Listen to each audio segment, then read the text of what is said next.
All right, here we go. What's up, guys? This is Paco, and I am blessed and honored to have an expert from across the country. Everybody said hi to Mr. Brett. He is with Remax Alliance Group, been in the business for quite a while. And I thought it would be phenomenal to have a conversation with him about what Californians can expect to move when they move to Florida. As we know, here in California, we make our money here, but we tend to retire in Florida, tax reasons and other stuff going on. So I figured, why not invite someone who knows what the hell's going on, especially since he's by the water, and kind of have him run through a normal situation when a Californian would call him and what we go through. And then I just kind of chime in when I realize there's something that is completely different than what we do. What's up, Brett? How we doing, Paco? Oh, man, blessed. Sitting here working. It's a windy Tuesday in Southern California. So windy Tuesday means fires, and there's already a fire out in Malibu. So, but something we're used to. So, all right, when is fire season? Is it because we got hurricane season? We just got finished with that. We had a very active season. Do you guys you keep going through the new year? What's the fire season? Yeah, for us here, usually it's like September, October, November. When it's windy and dry, but winter hasn't hit yet, so there's no moisture yet. And with us, it's all about humidity. If there's some humidity in the air, then fires tend to stay low, the fire danger. But when the Santa Ana winds kick in at about 20 to 30 miles per hour, they dry everything out, and that's usually when our fires in our surrounding mountains happen. And today, as I said, there's one in Malibu because it's up in the mountains. So okay. It is what it is. But all right, so Brett, I'm from California. I got referred to you, or I found you on Google. I give you a call and I say, hey, I'm sold my house in California. I'm going to move to Florida. I don't know anything other than I want to move to Florida. And that's the conversation. So take it away, my friend.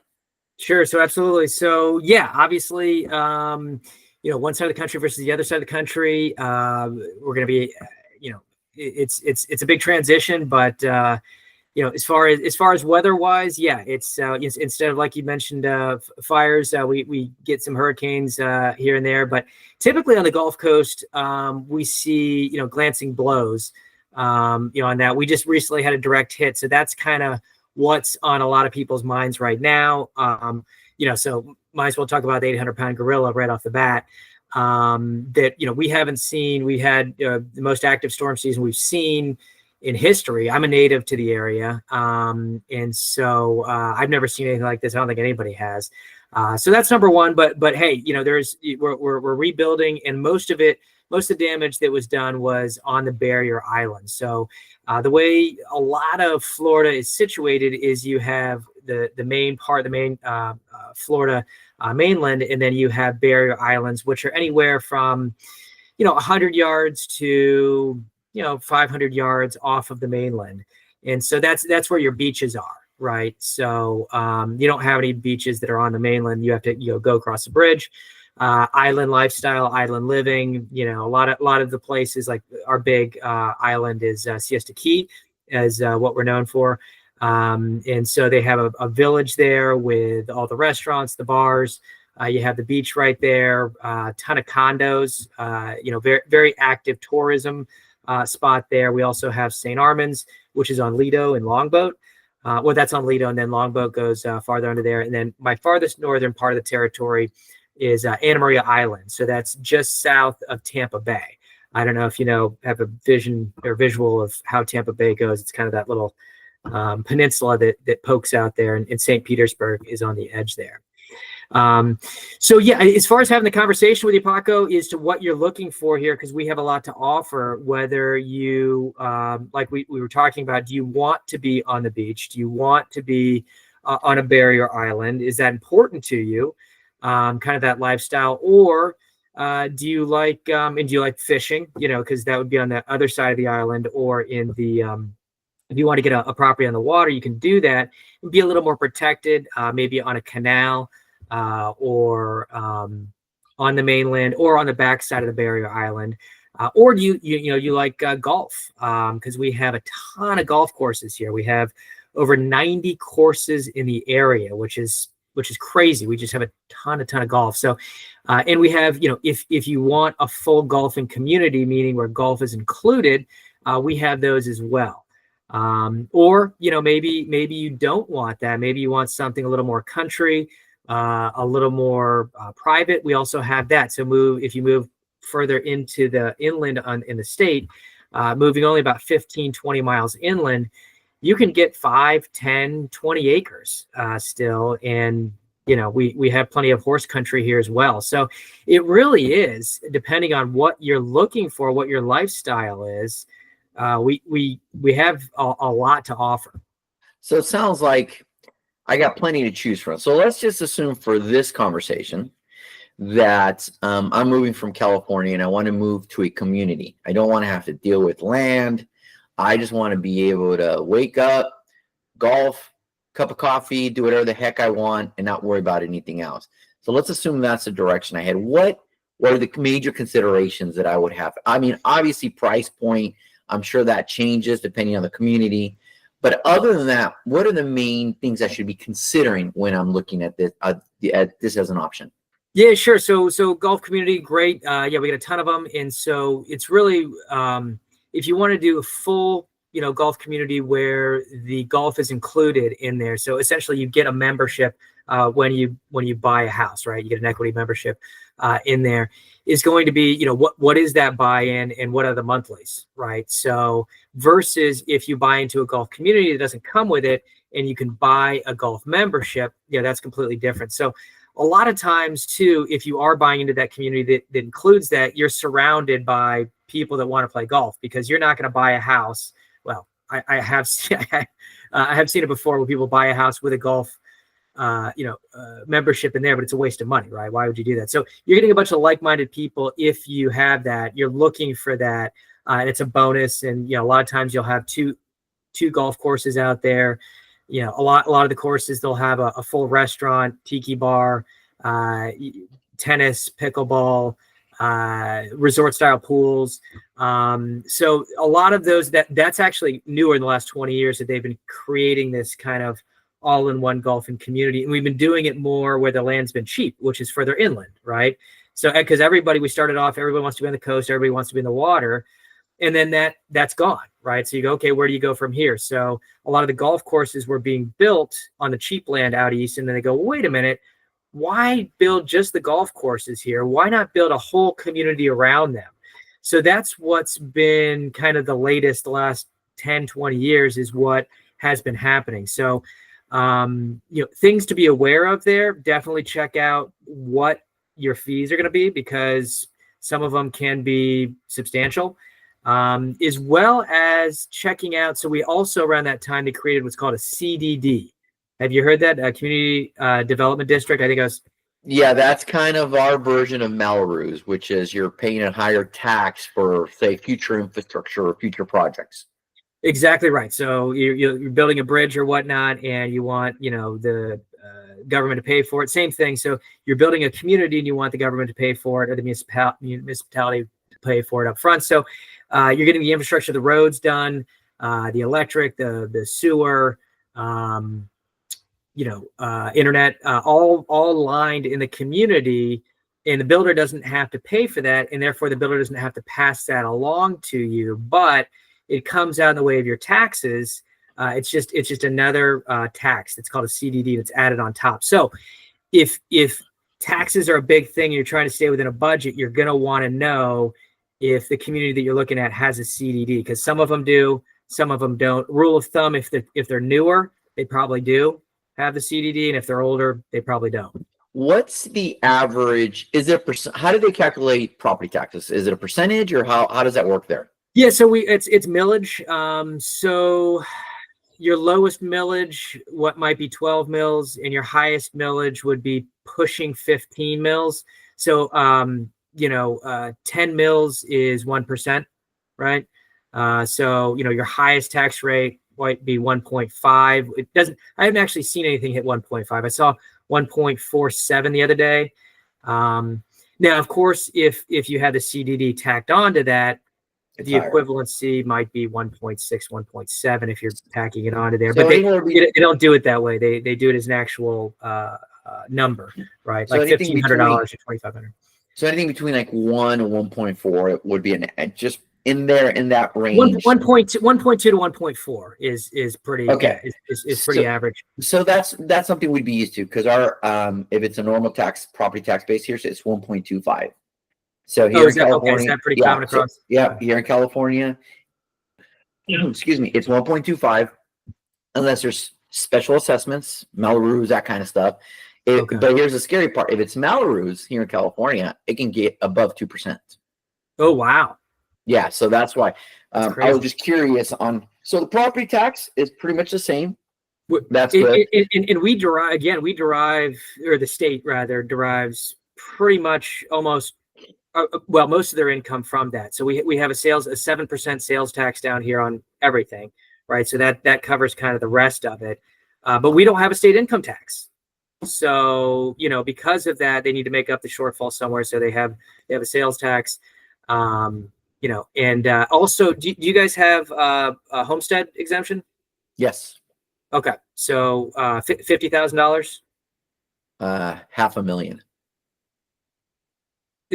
So we're homestead exemption, meaning that if you homestead it, you get $50,000 off the taxable bill. You guys get $500,000 off the taxable bill. $250,000 per. No, I think you're talking about on the sale of the property. So yeah, that's no. This is different. Also, no. So we have depending on the area, we have a very large. So that's the IRS. We also have up to, it depends by the county. So the county will dictate, depending on what region you live, will give you that homestead amount of what that is. And that's based on home value prices. The more expensive the home, the more expensive the homestead. The cheaper the home, the cheaper the homestead. Interesting. Okay, sliding scale. So it's 50,000 across the board no matter what. So you just take, so say your property was 500,000. Or the taxable value 500,000, you'd be taxed at 450,000. Now, another thing we passed, called the Save Our Homes taxes. Which what that does is, once you've bought in Florida, you're pretty much locked in at around that same price. So for example, let's take $1 million as an example. So say you're getting taxed at $1 million, and the property values go up 10%. Well, your taxable value can only go up at 3% per year, as long as you own that house. So, which has been really big this last decade or more, 10, 12 years, because a lot we in Florida, I know in California to be true, we've had double-digit returns on property taxes, and during COVID, it might have been 50% plus, right? On some of the properties were going up so fast. Well, so these guys, if you did own a home, then you were capped at only going up by 3% versus, you could have been going up by 50%. Well, they cap it at 10% for non-homestead, but it completely readjusts when you buy. So that's another thing that people need to know is if you're buying a house that's been homesteaded for a long time, and you have the Save Our Homes tax on it, that taxes is not. Don't look at that tax number. So if you see it at $3,000 as the tax number, you go, oh my gosh, I want to buy this house. Well, hold on a second. That's not going to be the case. You have to look at what the taxable value is, and it resets. Gotcha. Once it goes up there. But if you're selling another tax value in Florida is the portability tax. So say, for example, the differential, let's take $500,000. So say your house has gone, when you bought it, it was taxed at $500,000, and now it's worth $1 million, right? And so you've only gone up, say, 3% per year, and now you're paying at a $600,000 level, but your house has that taxable level at $1 million. You get that $400,000 of taxable savings, right? You can portage that to the next house. So say, as long as you're stepping up, right? So say then you buy a $1.5 million house, right? Or a tax value of $1.5 million. take off 400,000 right off the bat, and you're, at 1.1 million. So a lot of people say, well, Brett, I can't move because I can't afford it. The new tax bill is going to be too high. It Right. says, no, that's not the case, because you can portage that tax savings that you had. So that's another reason, a lot of people, they stay or keep properties here, is because your taxes stay pretty similar, even if you are, moving up. So, well, you were talking, I looked it up real quick. Homestead, 75,000 up to $600,000 in California. Wow. Okay. Depending so you guys, on the, I guess you're doing it different. We're doing the Save Our Homes tax. You guys are doing just pure. yep. And it depends on the county and the price. Okay. So that's kind of gives you an idea. And then based on what you're talking about, with that portability, we have something similar, where it allows us, but it has to be 55 plus, where if I bought a house for $500,000 and I'm 55 plus and I buy a house for $800,000, I have the opportunity to transfer my tax base and keep it at $500,000. So it's a little more complicated than that. So I'm really simplifying it, but yeah, it's something. But again, you guys have that opportunity with that tax base, because you're absolutely right. A lot of the times the issue is not, I can afford to buy the new house. I have a lot of equity, but that new property tax reset is going to be way more than I've been paying or I'm used to or I'm comfortable.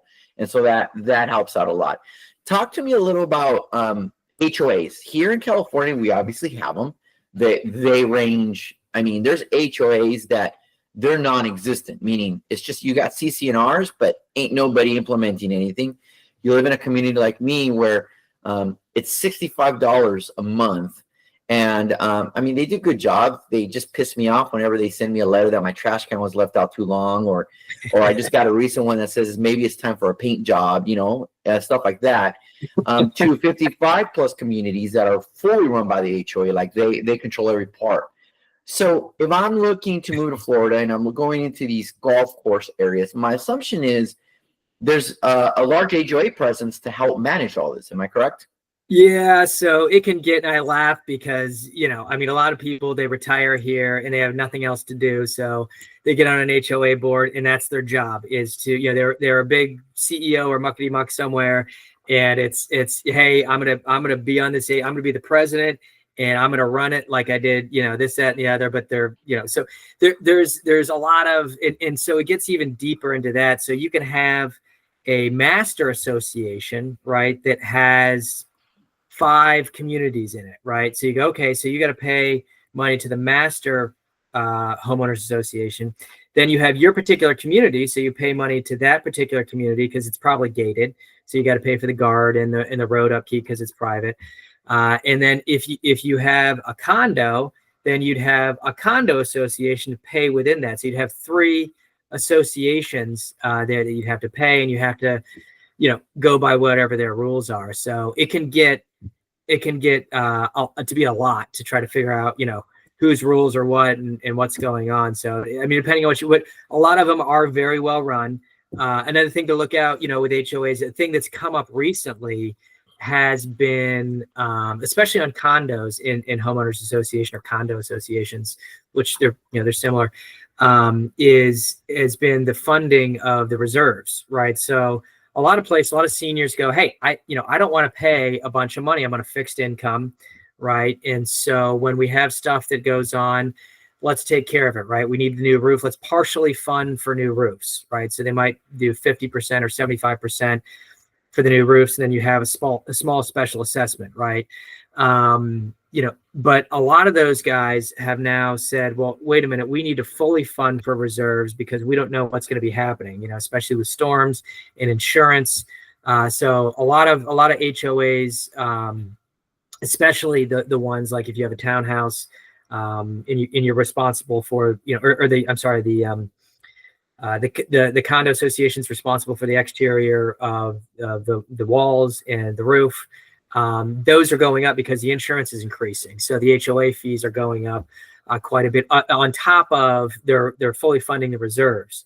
So there's some, so be careful of that. I always ask those questions of, hey, especially right now, right? This time of year where we're in December, going into January, the new budgets are coming out, and a lot of the listings are, well, some of the listings I have, those HOAs, one of them, it's more than doubling, right? It's going from $300 a month to $800 a month on a $175,000 condo, and you scratch your head, go, whoa, that's going to, again, affect the values as well. So that's something to be aware of is, hey, if that HOA fee is increasing substantially, why? Right. Number one, is it because you just couldn't find insurance because your buildings were built back in 1950 and the insurance company doesn't like them?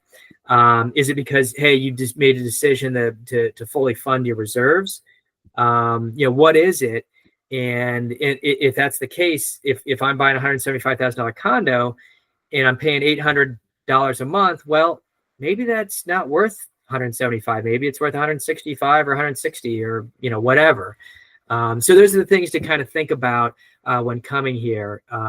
Is what the fees are and how it's structured, right? How the HOA is structured.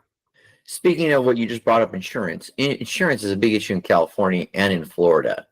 What challenges or what do they have to be aware of when they're dealing with buying a new property for $300,000 on a golf course in an area that has glancing blows of hurricanes? How does that affect insurance out there? Yeah, so as far as single family house, it's really about your roof, right? So I was hard pressed the other day to find an insurance company that would take a 19-year-old roof, right? I found one insurance company that would do it. Just for the roof was fine, just for the sheer fact that it was older, right? And they go, well, it's older, and if a storm hits, it's going to get damaged, right? That shingle roof, which is old for a shingle roof. Is the shingles don't last more than 15 years or so here. If you get past 15 years, you're on borrowed time. Anyhow, so it's the age of the roof, number one, right? So the insurance companies want to see 10 years or less. Now, can you get insurance between an 11-year-old roof and a 19-year-old roof? Yes. But, as you get older, as the roof gets older, that number goes up, right? Number two is going to be hurricane clips, right? So those are the clips, the trusses, you're clipping it into the house, right? So do you have those? Now, you're a regular 2,000 square foot house. To get hurricane clips, somebody put them in there. You're literally nailing in these L clips into there. Might be $1,200, but you're saving that in a year alone, right? So hurricane clips, and then the third nail is also big too. So that's going to be the spacing on the roof. They're punching the nails in the roof, how closely spaced they are. So if you do have the third nail, if you do have the hurricane clips, and you're under 10 years old, you're going to get the best rate. Period. On that. If you're not, it could be a little pricier. Gotcha. Oh, and obviously on the water flood zones, that's going to be a lot more expensive too. So we have a lot of different flood classification zones here. If you're right on the water, if you're in a coastal zone there, very expensive, right? So just be expecting it. Hey, if you want that lifestyle, awesome. But you're going to be, insurance is going to be significant. A lot of people right now, especially after this last storm, Milton, if you don't have a mortgage, some people are choosing to self-insure, meaning I'm just not getting insurance, just I'm rolling the dice. So that's becoming an option for some people, because you go, well, if I'm going to be paying $20,000 a year in insurance, I pay that for 5 years, that's $100,000. Well, maybe I'll just kind of roll the dice on that. So that's what's going on with insurance. Okay. Well, guys, as you can see, simple questions turned into different options and answers. And I think more than anything, the important thing that Brett's pointing out is you need someone who actually knows how to guide you through that. Because I could tell you right now, if I moved to Florida, I wouldn't even know where to start, and other than what I research online. And, when you research online, what you're researching more is the properties, right? I like this area, I like the code, whatever. But once you get into the nitty gritty, that's where you need someone to point all that out, because I've heard way too many stories from people who moved from here out of state where there were certain things they weren't told about or didn't know to ask about. And the realtors did not inform them, because they assumed they knew, or B, they just didn't tell them because they knew it might be a deal breaker. So I think the important thing is to have someone who can walk you through that complicated process.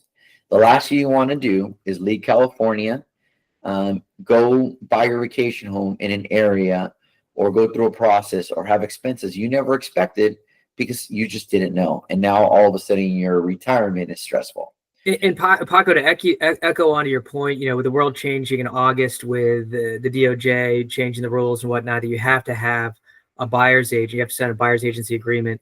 Right now, I've seen several people that are buyers that go, well, I'm just going to go to the listing agent on that. Well, the listing agent wants to sell the listing, right? So to your point, Paco, you might not get everything. You're probably going to get a lot of roses and this, in perfume. This is great. This property is amazing. Versus a buyer's agent, they really want to help you. They want you to be happy. They don't necessarily care which house you're buying. They want to get the right house for you. And if you're trying to accomplish, like we were talking about, staying within a budget, you don't want high insurance, or, you want to be in that golf community, but you didn't know about the CDD, that listing agent, might assume, or, you're not getting the full story necessarily if you're going through the listing agent versus if you're working with a buyer's agent that, says, hey, what are your goals? What are your needs? What do you want? And then tailoring a plan of saying, hey, this is what we have for you. We have these different golfing communities. Which one do you like? And we have these different builders that do have different products. Which one versus, just going to that, because a lot of people now go, well, I don't want to sign something that says I have to pay a commission. In 99% of the time, you're not paying a commission, right? Like, Paco, we're able to get that negotiated into the deal, or we're seeing a co-broke still on those houses. So I just want to make that point of the value of having a buyer's agent versus just saying, I'm going to do it on my own. I'll call up all the listing agents and I'll do this, that, and the other. Those people end up getting hurt. And Brett brings up a valid point, because it's the same here, guys. It would be similar to when you go to new development and they don't want to allow outside agents. That agent does work for the developer. They do not work for you, period. Right. Their job is to sell a house and make the most amount of profit for the owner, not for the buyer. So you always want an outside representation to take a look in that and call BS when they see it, because they're not going to tell you that BS. So I think that's a great point.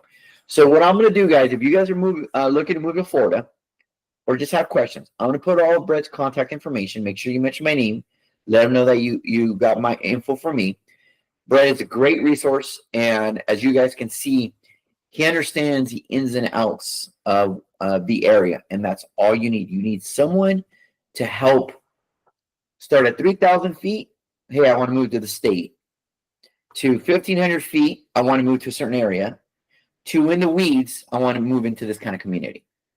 And you need someone to guide you. And if you don't have that, and you're flying blind, as a pilot myself, you always want to go. You always need to know where your destination is. You always need to know where your elevation is, your navigation, and you need to know all that. And you need to know it before you go. You don't just get in the plane and fly and just pray to God that you figure it out in real estate. Unfortunately, a lot of people do that. And they get because Paco, I know in California, you guys have some mountains. So if you don't know, you could hit a mountain. Like here, you can't hit a mountain. We're pretty flat, but out there, you got to watch out. Sierra Nevada, right? I don't know. Yeah. Oh, yeah. We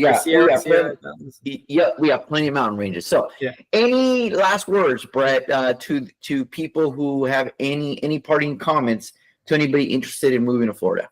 No, I would just say, I've had a lot of conversations over the past, 3 or 4 months, how's Florida doing, this, that, and the other, and it's doing great. There's going to be some recovery in some specific areas like coastal stuff, but the houses that were built well on the Balearic Islands, they're doing great. So, as far as we're business is normal here. So I know you get a lot of sensational news, and yes, some people did get hurt. I don't want to, discount that, but it is business as usual here. So come on over.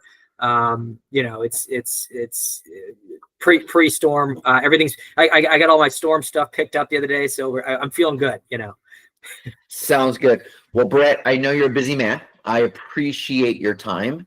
And then again, guys, reach out to Brett if you have any inclinations of moving to Florida, anywhere in Florida. Start with him, and he will definitely guide you in the right direction. Well, thanks, And as I said- Paco. no problem. I said earlier, guys, I'll have all his contact information in the comments of the video, so you guys will be able to contact him directly. Brett, I appreciate your time, my friend, and I hope and pray that people actually listen to you and actually listen to your guidance as opposed to try to think they know more than the rest of us. Well, yeah, I appreciate that, and you know, sometimes you're preaching to the choir, and sometimes you know, they listen, sometimes they don't. So yes, I definitely love to help people, and but what I really like to do is empower people to make the right decisions, right? To give them clarity, to give them, you know, what they're looking for to hone in, because buyers don't even they have an idea, but once they figure out what it is, and I help them with that, you know, because I like happy clients, right, Paco? We like people to like where they live and love it. That, you know, that way we, you know, everybody wins. We get more business, they're happy, and that's what we're looking for down here. Well said. I couldn't have said it better myself.